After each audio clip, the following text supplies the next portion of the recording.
जय श्री कृष्णा। राधे राधे मित्रों, जय एकादशी माता। आप सभी का स्वागत है आपके अपने परिवार भक्तिवेद बेनो यूट्यूब चैनल में। आज हम सुनने वाले हैं उत्पन्ना एकादशी की वह अद्भुत रहस्यमयी और अत्यंत पवित्र कथा जो स्वयं भगवान श्री कृष्ण ने धर्मराज युधिष्ठिर को सुनाई थी। इस बार उत्पन्ना एकादशी 15 नवंबर शनिवार के दिन पड़ रही है।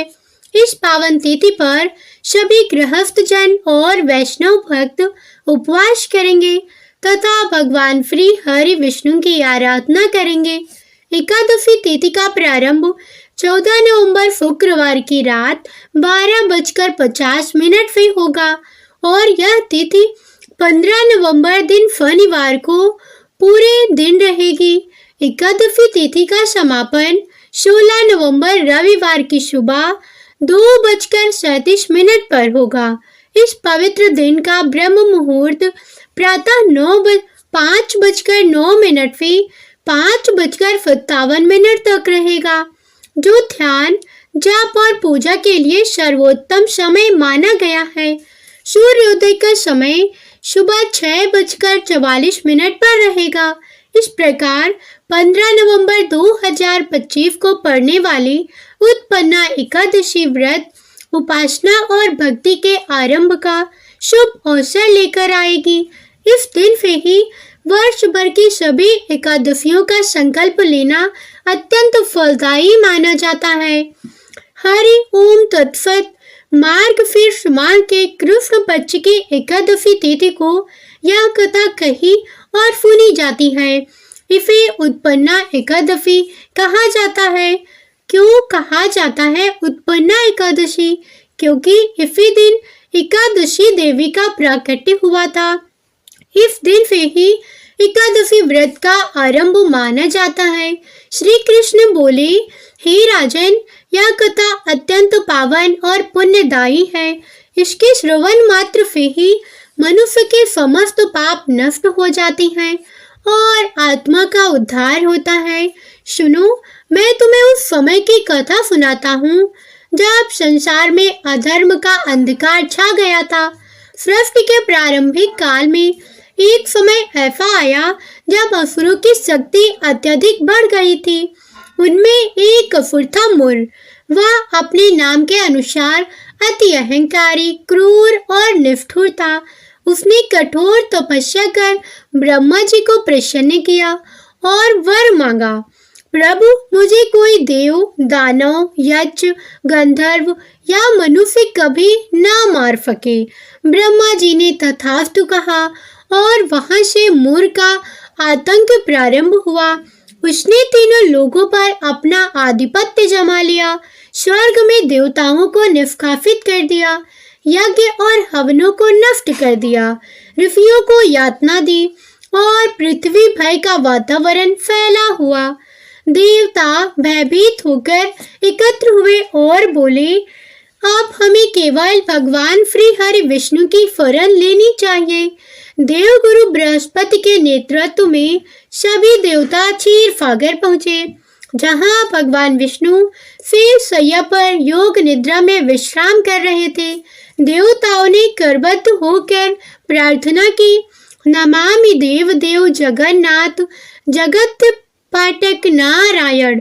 आपकी सृष्टि पर अधर्म का अंधकार छा गया है। मुर नामक दैत्य ने हमें स्वर्ग से निकाल दिया है। अब धर्म, यज्ञ, तप सब लुप्त हो गए हैं। प्रभु रक्षा कीजिए। भगवान विष्णु की आंखें धीरे धीरे खुली। उन्होंने करुणा से देवताओं की ओर देखा और कहा, देवताओं, चिंतित मत हूँ। अब समय आ गया है जब मेरी ही शक्ति का एक दिव्य अंश जन्म लेगा, जो धर्म की रक्षा करेगा और अधर्म का अंत करेगा। ऐसा कहते ही भगवान विष्णु के हृदय से एक अद्भुत प्रकाश निकलने लगा। वह तेज इतना प्रखर था कि ब्रह्मांड के सभी कोने कोने में अलौकिक ज्वाला प्रज्वलित हो उठी। देवता विस्मित होकर देखने लगे।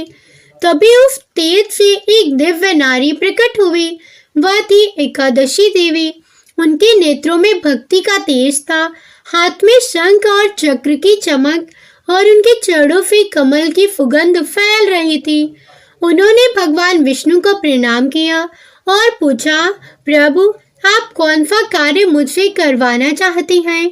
भगवान विष्णु मुस्कुराए और बोले, देवी, तुम मेरी योग माया हो। तुम्हारा नाम, तुम्हारा जन्म धर्म की रक्षा के लिए हुआ है। तुम जाओ और उस मूर दैत्य का नाश करो। देवी ने फिर झुकाया और आकाश में उठकर युद्ध भूमि की ओर चल पड़ी।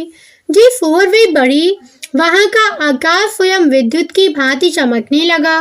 जब मूर दैत्य ने उस दिव्य तेज को आते देखा तो वह गर्जन करने लगा, कौन है जो मेरे साम्राज्य में बिना अनुमति प्रवेश कर रहा है? देवी ने शांत स्वर में कहा, मैं धर्म की दूत हूँ, सत्य की शक्ति हूँ। तुम्हारा अत्याचार अब समाप्त होने वाला है। मूर क्रोधित हो उठा। उसने अपने असुरों को आदेश दिया, इस नारी को पकड़ो और दासियों की भांति मेरे महल में ले आओ। असुर सेना देवी की ओर दौड़ी, परंतु जैसे ही वे समीप पहुंचे, देवी की आंखों से दिव्य अग्नि प्रकट हुई और वे असुर उसी क्षण भस्म हो गए। अब मूर स्वयं युद्ध भूमि में उतरा। उसने अपने अपने अस्त्र शस्त्र चलाए, गदा, तलवार, भाला, बाण, किंतु देवी के तेज के आगे वे सब जलकर नष्ट हो गए। देवी ने अपने हाथ में चक्र उठाया और एक ही प्रहार में मूर का मस्तक काट डाला। पृथ्वी पर शांति छा गई। देवताओं ने आकाश से पुष्प वृष्टि की, गंधर्वों ने गीत गाए और भगवान विष्णु प्रकट होकर बोले, देवी, तुमने धर्म की पुनर्स्थापना की है। अब तुम सदा मेरी आराध्य बनोगी। तुम्हारा नाम रहेगा उत्पन्ना, क्योंकि तुम मार्गशीर्ष मास में कृष्ण पक्ष की एकादशी को उत्पन्न हुई हो। जो भी मनुष्य इस दिन व्रत करेगा, उसके सारे पाप नष्ट होंगे और वह मोक्ष प्राप्त करेगा। यह कहकर भगवान विष्णु ने उन्हें वरदान दिया कि जो इस एकादशी की कथा को श्रवण करेगा, वह भी तुम्हारे समान पवित्र होगा। युधिष्ठिर ने यह कथा सुनकर, प्रभु, यह अद्भुत है। तो क्या यह तिथि एकादशी माता का जन्म दिवस मानी जाती है? श्री कृष्ण बोले, हाँ राजन, इस दिन से एकादशी का व्रत प्रारंभ करना अत्यंत शुभ होता है। जो व्यक्ति इस दिन भगवान विष्णु का स्मरण कर उपवास रखता है, वह पापों से मुक्त होकर विष्णु लोक को प्राप्त होता है। जो रात्रि में जागरण करता है, दीप दान करता है, हरि का कीर्तन करता है, उसके कुल के पितर भी स्वर्ग में स्थान पाते हैं। इस कथा को सुनने मात्र से मनुष्य का हृदय निर्मल हो जाता है और यदि कोई इसे श्रद्धा से पालन करे तो उसके जीवन से भय, रोग और संकट सदा के लिए दूर हो जाते हैं। इस दिन तुलसी दल से विष्णु पूजन, दान, दीपदान और भक्ति गीतों का महत्व अत्यधिक माना गया है। अतः भक्तों, उत्पन्ना एकादशी केवल उपवास का नहीं बल्कि एक नई शुरुआत का प्रतीक है। यह दिन स्मरण कराता है कि जब भी संसार में अधर्म बढ़ता है, तब ईश्वर अपनी किसी न किसी शक्ति को उत्पन्न करती है ताकि सत्य और धर्म की विजय सुनिश्चित हो सके। इसलिए इस दिन भक्ति, संयम और साधना का आरंभ अवश्य करें। प्रभु विष्णु से यही प्रार्थना करें, हे नारायण, जैसे आपने धर्म की रक्षा हेतु एकादशी देवी को प्रकट किया, वैसे ही हमारे जीवन में भी सत्य, भक्ति और शांति की स्थापना करें। जो श्रद्धा पूर्वक इस कथा को श्रवण करता है, उसके जीवन में सुख, समृद्धि और आध्यात्मिक आनंद सदा बना रहे। हरि ओम तत्सत। जय श्री हरि विष्णु। हे प्रिय भक्तगणों, अब हम सुनने जा रहे हैं उत्पन्ना एकादशी की वह अद्भुत कथा जिसमें धर्म, सत्य और भक्ति की पराकाष्ठा देखने को मिलती है। यह कथा हमें सिखाती है कि एकादशी व्रत का पालन न केवल पुण्यदायक है, बल्कि यह व्यक्ति को स्वयं भगवान श्री हरि विष्णु के सानिध्य तक पहुंचा सकता है। राजा रुक्मा, उनकी रानी संध्यावली और पुत्र धर्मांग की यह कथा भक्ति, त्याग और फतेह की अमर गाथा है, जो हर युग में श्रद्धा का दीपक प्रज्वलित करती रहेगी। बहुत समय पहले की बात है, रुक्मा नाम के एक प्रसिद्ध राजा थे। भगवान विष्णु की आराधना ही उनका जीवन था। वे चराचर जगत में अपने आराध्य भगवान ऋषिकेश के दर्शन करते थे और पद्यानाथ भगवान की सेवा की भावना से अपने राज्य का संचालन करते थे। वे सभी प्राणियों पर क्षमा भाव रखते थे और धर्मपरायण, महान, भाग्यवान राजा माने जाते थे। रुक्मा ने अपने राज्य में एक सुंदर पुष्प उद्यान का निर्माण किया था। वह उद्यान इतना मनोरम था कि लोग वहाँ फूल तोड़ने आते और ले जाते थे। परिणाम स्वरूप उद्यान में फूलों की कमी होने लगी और वह उद्यान उजाड़ तथा वीरान होने लगा। उद्यान की इस दुर्दशा को देखकर राजा बहुत उदास हुए। उन्होंने वहां चौकीदारों की संख्या बढ़ा दी, पर फूल तोड़ना रुक न पाया। कई उपाय किए गए, पर कोई प्रभाव नहीं पड़ा, क्योंकि फूल चुराने वाले मनुष्य नहीं थे, बल्कि स्वर्ग के देवी देवता और अप्सराएं थी। इसलिए उन्हें पकड़ा नहीं जा सकता था। अंततः राजा ने अपने कुल पुरोहित से सहायता मांगी। कुल पुरोहित ने कहा कि यदि शाम के समय उद्यान में भगवान विष्णु के चरणों में चढ़े पुष्प बिखेर दिए जाएं या चरणामृत अथवा प्रसाद की माला के फूल आसपास फैला दिए जाएं तो संभव है चोर पकड़े जा सके। रात्रि में वास्तव में स्वर्ग के देवी देवता और अप्सराएं उद्यान में आई। उनमें से एक अप्सरा का पांव बिखरे हुए पुष्पों पर पड़ा और उसके सारे पुण्य उसी समय समाप्त हो गए। उसकी स्वर्ग में जाने की शक्ति नष्ट हो गई। अन्य देवी देवताएं तथा अप्सराएं उसे देखती ही रह गई, पर वे उसे साथ ले जाने में असमर्थ थे। वह वही असहाय अवस्था में रह गई, क्योंकि पुण्य समाप्त हो जाने से वह उड़ ना सकी और स्वर्ग को लौट नहीं सकी। अपने साथियों से बिछड़ने तथा इस लोक में व्याधि और दुख सहने के विचार से वह अत्यंत दुखी होकर रोने लगी। प्रातःकाल उद्यान के चार चौकीदारों और मालियों ने उसे देखा। उसके दिव्य तेज और अलौकिक रूप वे आश्चर्यचकित रह गए और राजा तक खबर पहुंचा दी। राजा रुक्मा जब वहां आए तो अप्सरा के अलौकिक रूप को देखकर उन्हें भी बड़ा आश्चर्य और श्रद्धा का अनुभव हुआ। उन्होंने उसे प्रणाम किया। अप्सरा रोते हुए सारी योजना सुनाई और कहने लगी कि वह स्वर्ग वापस जाना चाहती है। मनुष्य लोक में उसका शरीर रोगग्रस्त हो जाएगा और विषय भोग भी पूर्ण नहीं होगा। उसने विनती की कि यदि राज्य की कोई स्त्री या पुरुष उसको अपने एक दिन की एकादशी फल का दान दे दे तो वह स्वर्ग लौट सकेगी। एकादशी के दिन फल से वह एक कल्प तक स्वर्गीय सुख भोग सकती है। राजा रुक्मा को एकादशी के फल का पूर्व ज्ञान न था।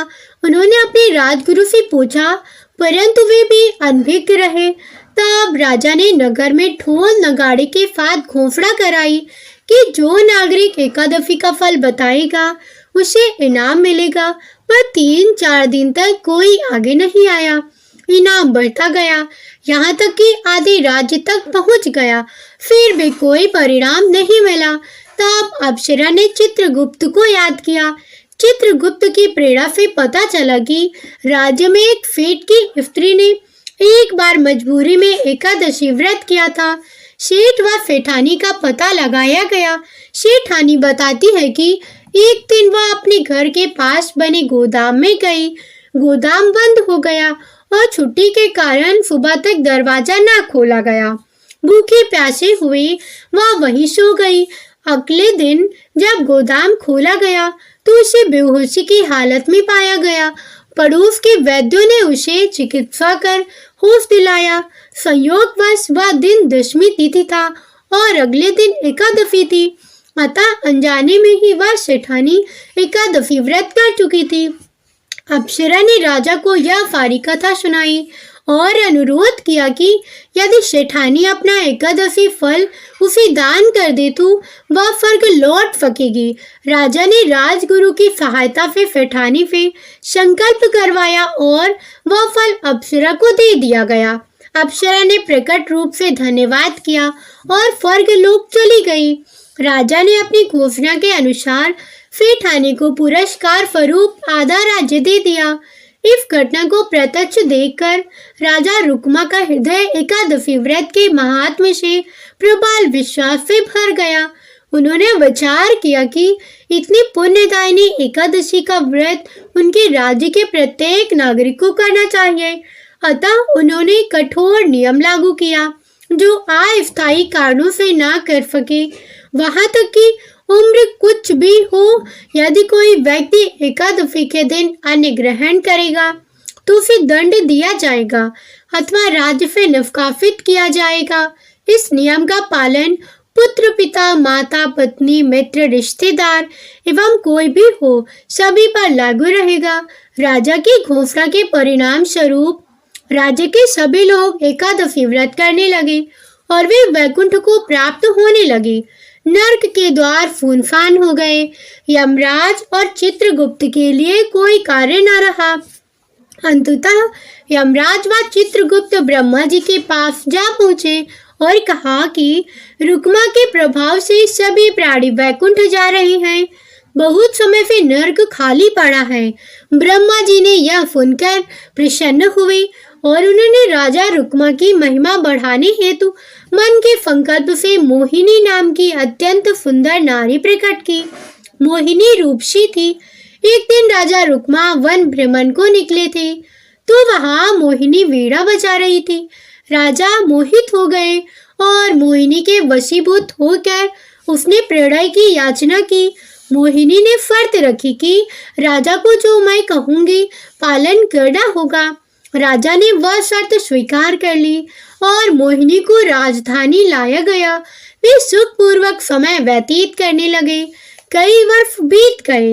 एकादशी का समय आया और राजा रुक्मा ने अपना नियम एकादशी व्रत नित्य पालन करना यथावत रखा। मोहिनी ने एकादशी के दिन राजा से अन्न ग्रहण करने का आग्रह किया। राजा ने शास्त्रों के उद्धरण देकर निषेध किया कि एकादशी के दिन अन्न ग्रहण करना पाप का कारण है, पर मोहिनी नहीं मानी और शर्त याद दिलाकर धमकी देने लगी कि यदि आपने पालन नहीं किया तो मैं आपको त्याग दूंगी। तत्पश्चात मोहिनी ने और दृढ़ शर्त रखी, यदि राजा स्वयं अपने पुत्र का सिर काटकर अर्पण करेगा तब वह संतोष करेगी कि राजा ने सत्य का पालन किया है। परम भक्त तथा गुणवान पुत्र धर्मांग ने पिता की प्रजा और सत्य की रक्षा हेतु अपना सिर देने का निर्णय कर लिया। यह अत्यंत कठिन परंतु पराक्रमी पराकाष्ठा थी। रानी संध्यावली ने भी अपनी हृदय को कठोर कर पुत्र के बलिदान को स्वीकार कर लिया। जब धर्मांग ने तलवार के सामने अपना सिर रख दिया और भगवान विष्णु के ध्यान में मग्न होकर बलिदान करने लगे तब कृपालु भगवान विष्णु प्रकट हुए और उन्होंने राजा का हाथ पकड़ लिया और उस समय समस्त देवता और सब लोग चकित रह गए। इस प्रकार रुक्मा रानी संध्यावली और धर्मांग की भक्ति और त्याग देखकर भगवान विष्णु प्रकट हुए और सबको आशीर्वाद दिया। बोलिए विष्णु भगवान की जय। तुलसी माता की कथा। तुलसी माता की कथा सुनने मात्र से सभी मनोकामनाएं पूर्ण होती, साथ ही घर से दुख दरिद्रता दूर होती है। एकादशी व्रत कथा। श्री सूत जी बोले, महाराज ब्राह्मणों से बोले कि हे ब्राह्मणों, इस विधि युक्त उत्तम महात्म्य को श्री कृष्ण ने कहा था। विशेषकर जो उत्तम जन इस व्रत की उत्पत्ति भक्ति से सुनते हैं वह इस लोक में अनेक प्रकार के सुख भोग कर अंत में दुष्प्राप्य विष्णु लोक को पाती हैं। पूर्व काल में श्री भगवान ने अर्जुन के प्रति एकादशी व्रत की उत्पत्ति विधि इत्यादि कही थी, वो उन्हीं के कथन रूप से मैं कहती हूँ। अर्जुन ने पूछा कि हे जनार्दन, जो रात्रि में उपवास करते हैं तथा एक ही समय में भोजन करते हैं, उन्हें क्या पुण्य मिलता है और उस उपवास की विधि क्या है, तो आप कृपा करके कहिए। यह सुनकर श्री कृष्ण भगवान ने कहा कि सबसे प्रथम स्नान करना चाहिए तथा व्रती पुरुष, पतित चोर, पाखंडी, देवता, वेद और ब्राह्मणों की निंदा करने वाले दुराचारी, पर द्रव्य चुराने वाला, इन सबसे बात न करें। यदि किसी तरह इनको देख ले तो इस पाप को दूर करने के लिए सूर्य को देखें, स्नान के बाद नैवेद्य आदि अर्पण कर भगवान विष्णु की पूजा करें, दीप दान करें। यह सब कर्म भक्ति भाव युक्त होकर करें। उस दिन निद्रा और मैथुन न करें तथा रात्रि नृत्य गायन आदि सद्वार्ता से बिताएं। भक्ति युक्त होकर ब्राह्मणों को दक्षिणा देवें और प्रणाम कर उनसे अपनी त्रुटि की क्षमा याचना करें। शुक्ल पक्ष और कृष्ण पक्ष की एकादशी दोनों समान हैं। इन दोनों एकादशी में भेद बुद्धि उचित नहीं है। व्यतिपात योग में संक्रांति के समय में चंद्र या सूर्य ग्रहण में कुरुक्षेत्र में स्नान से जो फल प्राप्त होता है, वह सब एकादशी के व्रत करने से मनुष्य को प्राप्त होता है। अश्वमेध यज्ञ करने से जो फल प्राप्त होता है, उससे 100 गुना अधिक पुण्य एकादशी के व्रत करने से होता है। जिस मनुष्य के घर में एक सहस्त्र तपस्वी 60,000 वर्ष भोजन करे, उसे जो पुण्य प्राप्त होता है, सो एकादशी व्रत से भी होता है।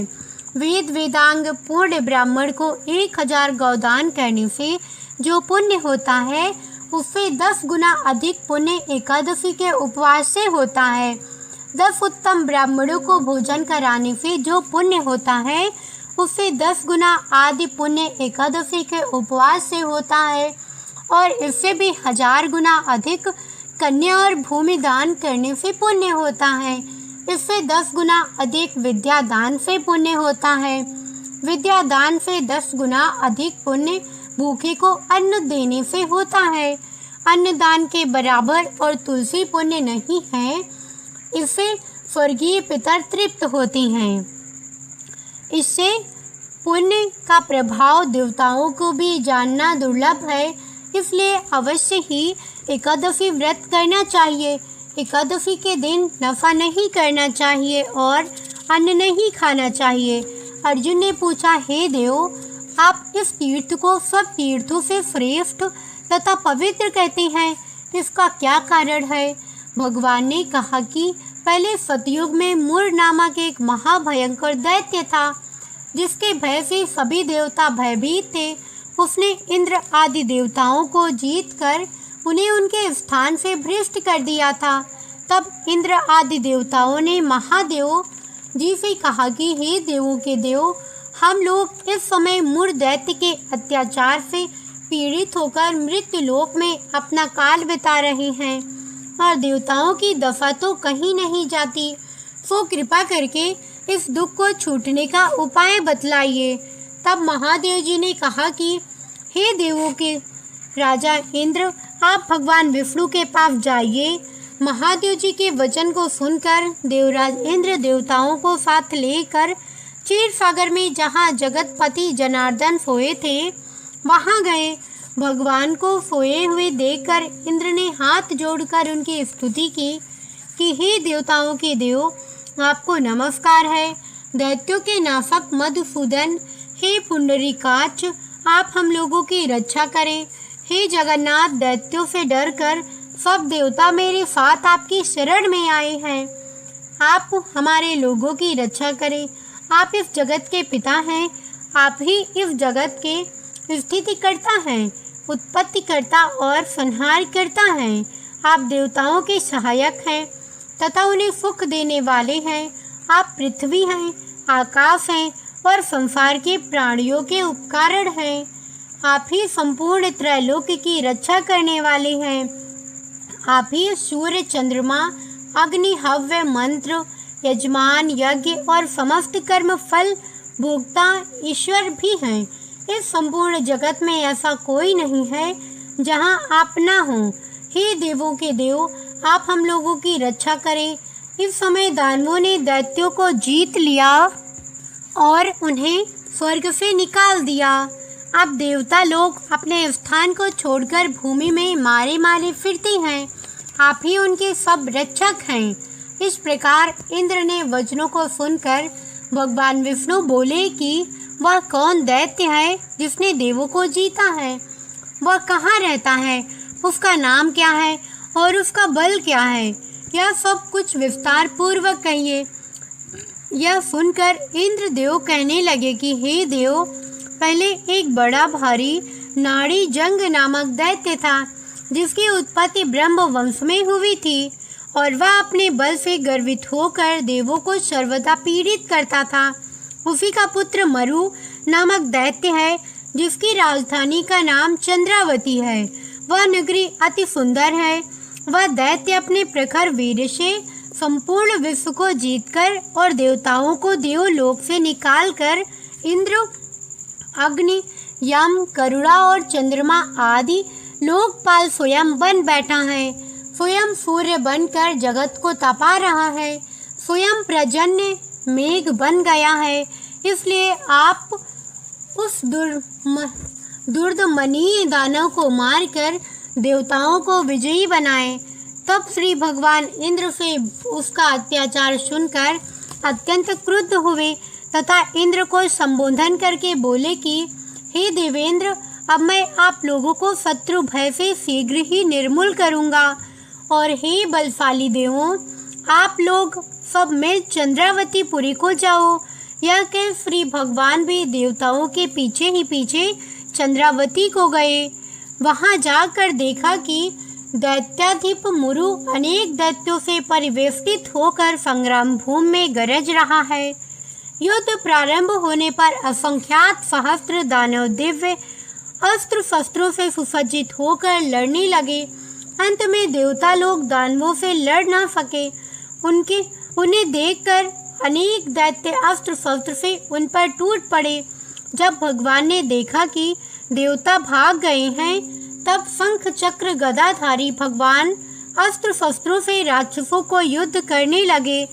उन सर्प समान अस्त्रों से वृत्त हो अनेक दानव इस लोक से चिरदिन के लिए प्रस्थित हुए, परंतु दैत्याधिप निश्चल भाव से युद्ध करता रहा। भगवान जिन जिन अस्त्रों का प्रयोग उस पर करे, वह सब उसके तेज से कुंठित होकर पुष्प के समान उसके अंगों में मालूम पड़ते थे। अनेक शस्त्रों के प्रयोग करने से भी जब भगवान उनको ना जीत सके, तब क्रुद्ध होकर परिघ तुल्य बाहुओं से मल्ल युद्ध करने लगे। 1000 वर्ष भगवान ने उससे युद्ध किया, परंतु वह नहीं हारा। तब भगवान शांत होकर विश्राम करने की इच्छा से बद्रिकाश्रम चले गए। वहां 48 कोस की लंबाई में विस्तृत और एक द्वार युक्त हेमवती नामक गुफा में शयन करने के लिए भगवान ने प्रवेश किया। हे धनंजय, मैं उस गुफा में सोया था तो दानव भी मेरे पीछे पीछे उस गुफा में चला आया और मुझे सोते देखकर मारने के लिए उद्यत हुआ। वह समझता था कि आज मैं दानवों के चिर शत्रु इनको मारकर इन्हें निष्कंटक बनाऊं। उसी समय मेरे शरीर से अत्यंत सुंदरी दिव्य अस्त्र लिए एक कन्या उत्पन्न होकर दानव राज के सम्मुख युद्ध के लिए उपस्थित हुए। दानवेंद्र उससे युद्ध करने लगा और युद्ध में उसकी निपुणता को देखकर सोचने लगा कि इस रुद्र स्वरूप स्त्री को किसने बनाया, जिसके पार वज्रों के समान है। पुनः उन दोनों में घमासान युद्ध आरंभ हुआ। एक मुहूर्त में ही उस कन्या ने दानव राज के अस्त्र शस्त्रों को काटकर उसे रथहीन कर दिया, तो वह दानव विरथ और निशस्त्र होकर आक्रमण करने के लिए दौड़ा, परंतु भगवती ने उसे मुष्टिक मारकर जमीन पर गिरा दिया। तो पुनः वह उठकर कन्या को मारने की इच्छा से दौड़ा।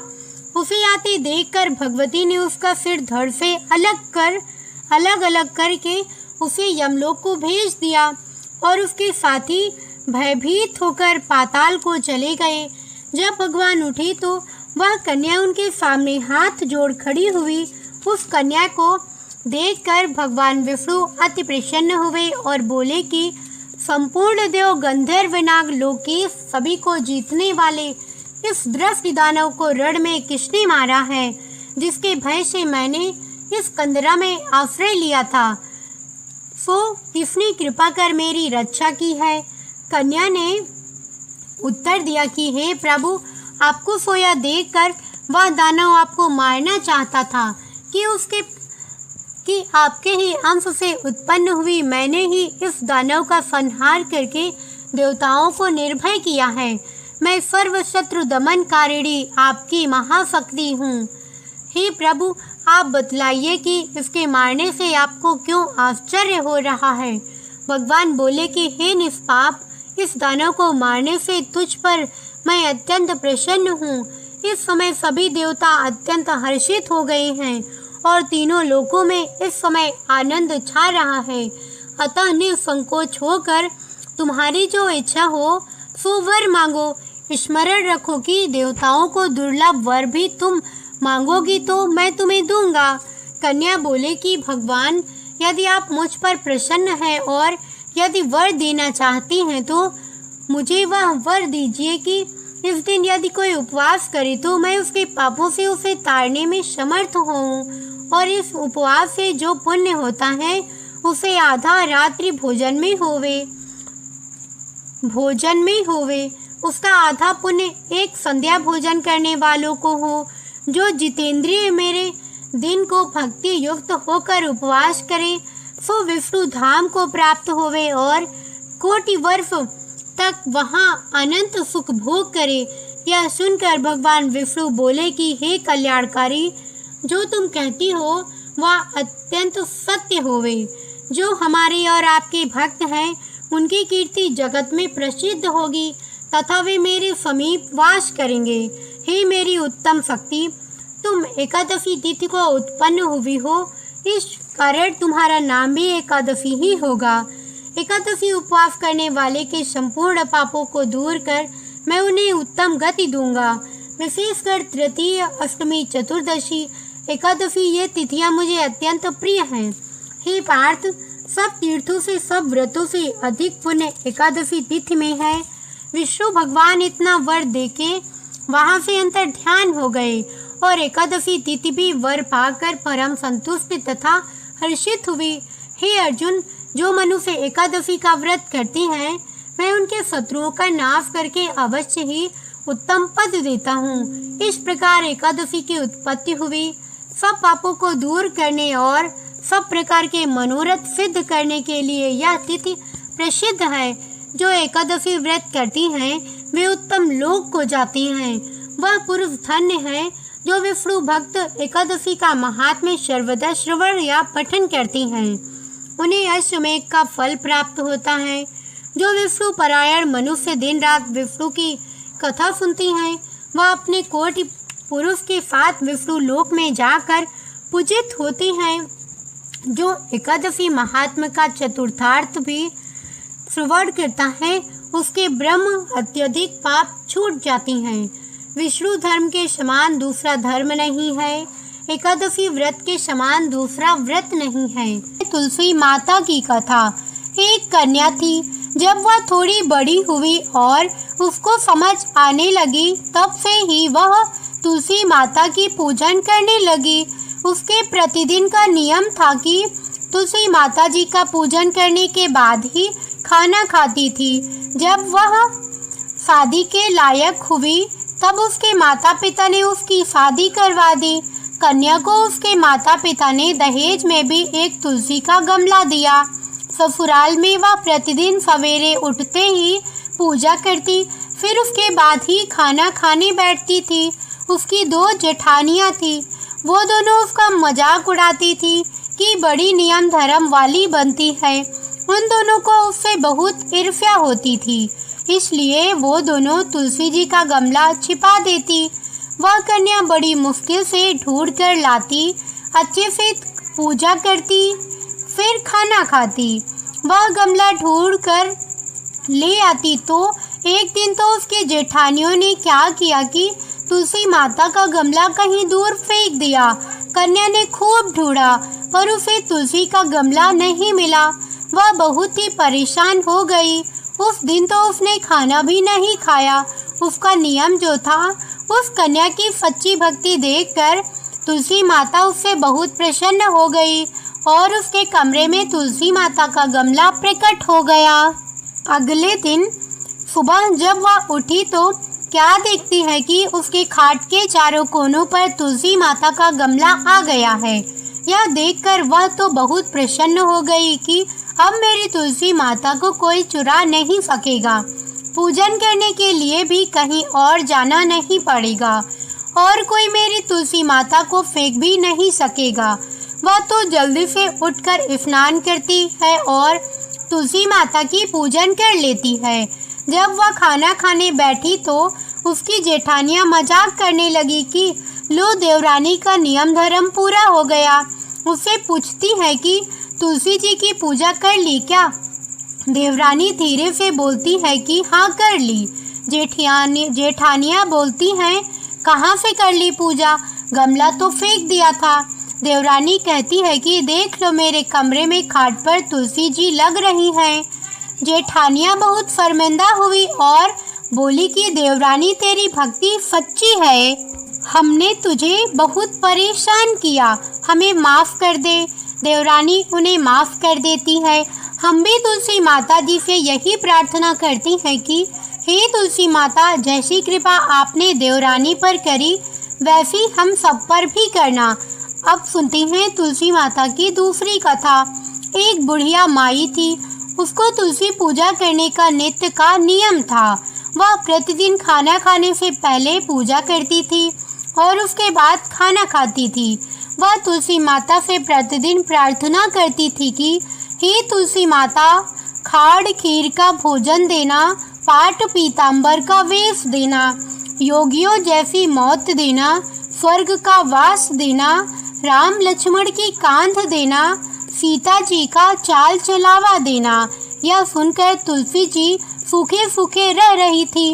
राम लक्ष्मण उधर से निकल रहे थे तो उन्होंने पूछा तुलसी जी कि आप सूखे सूखे क्यों जा रहे हो? एक बुढ़िया, वह बुढ़िया रोज मेरी पूजा करती है और वह मुझसे खाने का लड्डू मांगती है, खेलने को भाई मांगती है, खाड़ खीर का भोजन मांगती है, पाट पीताम्बर का वेश मांगती है, आपकी कांध मांगती है, सीता जी का चाल चलावा मांगती है, स्वर्ग का वास मांगती है, योगिनियों की मौत मांगती है। तुलसी माता बोली, बाकी सब तो मैं दे दूं, पर आपकी कांध कहाँ से दूं और सीता जी का चाल चलावा कहाँ से दूं उस बुढ़िया माई को? राम जी और लक्ष्मण जी तुलसी जी से बोले कि आप हरे भरे हो जाओ, सब हो जाएगा। कुछ दिनों बाद बुढ़िया माई मर गई। लोग इकट्ठा होने लगे, क्यों कि ले जाने के लिए, उसको तैयार करने के लिए उठाने लगे तो वह इतनी भारी हो गई कि उसको लोग उठा नहीं पाए, उसको हिला भी नहीं पा रहे थे। लोग कहने लगे कि बुढ़िया इतनी भारी कैसे हो गई, वह तो देव दर्शन सब करती थी, क्या वह कोई जादू टोना करती थी जो ऐसी भारी हो गई? इतने में राम लक्ष्मण और सीता जी आए। सीता जी ने चाल चलावा किया और राम लक्ष्मण ने कंधा दिया और बुढ़िया तो सदैव वैकुंठ को चली गई। हम भी तुलसी माता से यही प्रार्थना करते हैं कि हे तुलसी महारानी, जैसी सद्गति उसको दी वैसी सद्गति सभी को देना। अब आइए सुनते हैं तुलसी माता की तीसरी कथा। एक ब्राह्मण था, वह प्रतिदिन मंदिर जाता था। वह प्रतिदिन तुलसी माता की पूजा करता था। वह तुलसी माता से प्रतिदिन प्रार्थना करता था कि हे तुलसी महारानी, मेरा आनंद करना। तुलसी माता ने सोचा कि यह ब्राह्मण तो बहुत सीधा है और गरीब है और प्रतिदिन मेरी पूजा करता है, मैं इसके कुछ न कुछ करना चाहती हूँ। तो तुलसी महारानी एक कन्या का रूप बनाकर बैठ गई और उस ब्राह्मण को बोली कि ब्राह्मण, मैं भी तेरे घर आना चाहती हूँ। ब्राह्मण ने सोचा कि 6 लड़कियां तो मेरे पहले से ही हैं और 7 लड़कियों का मैं कैसे पालन पोषण करूंगा, लड़कियों की शादी कैसे कराऊंगा, मेरे पास तो कुछ ऐसा भी नहीं है। यह व्यभिचार करके वह बहुत परेशान रहने लगा। उसको तो खाना भी नहीं भा रहा था। उसकी औरत ने कहा कि क्या बात है, आजकल बहुत दुखी दुखी रहने लग गए। तो इस पर ब्राह्मण बोला कि मैं मंदिर जा रहा हूँ, वहाँ पर एक छोटी सी कन्या बैठी है और वह कहती है कि ब्राह्मण मैं आपके घर आऊँ। उसकी पत्नी बोली कि अरे इसमें परेशान होने की क्या बात है, आ रही है तो आने दो। ब्राह्मण बोला कि पहले से अपनी 6 लड़कियां तो हैं ही, उनकी भी अपने को शादी भी करवानी है। तो इस पर ब्राह्मणी बोली कि अरे ये तो कोई बात नहीं है, अपनी 6 लड़कियों की शादी करवाएंगे, वैसे 7वीं की भी करवा देंगे, अपने 7 लड़कियों की शादी साथ में करवा देंगे। अगले दिन जब वह ब्राह्मण मंदिर गया तो उसकी उस छोटी कन्या ने पूछा, ब्राह्मण मैं आपके घर आऊं? तो ब्राह्मण बोला कि हाँ चल बेटा चल। उनको वह घर पर लेकर आ गया। तुलसी माता कन्या के रूप में ब्राह्मण के घर आने से ब्राह्मण के घर में बहुत आनंद हो गया।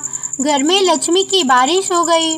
जब ब्राह्मण 7 कन्याओं की शादी के लिए वर ढूंढने जाने लगे तो उस छोटी कन्या ने कहा कि मेरे तो शालिग्राम जी के मंदिर में जाकर शालिग्राम जी को बोलना कि बारात लेकर आए और मेरी 6 बहनों के मेरी तुम्हारी इच्छा से वर ढूंढ लेना।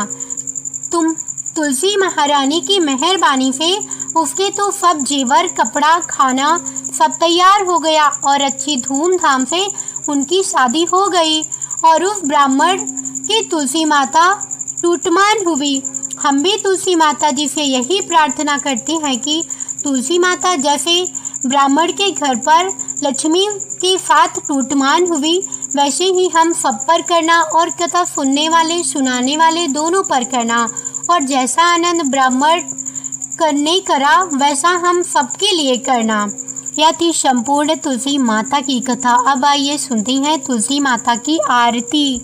जय जय तुलसी माता, सब जग की सुखदाता वरदाता।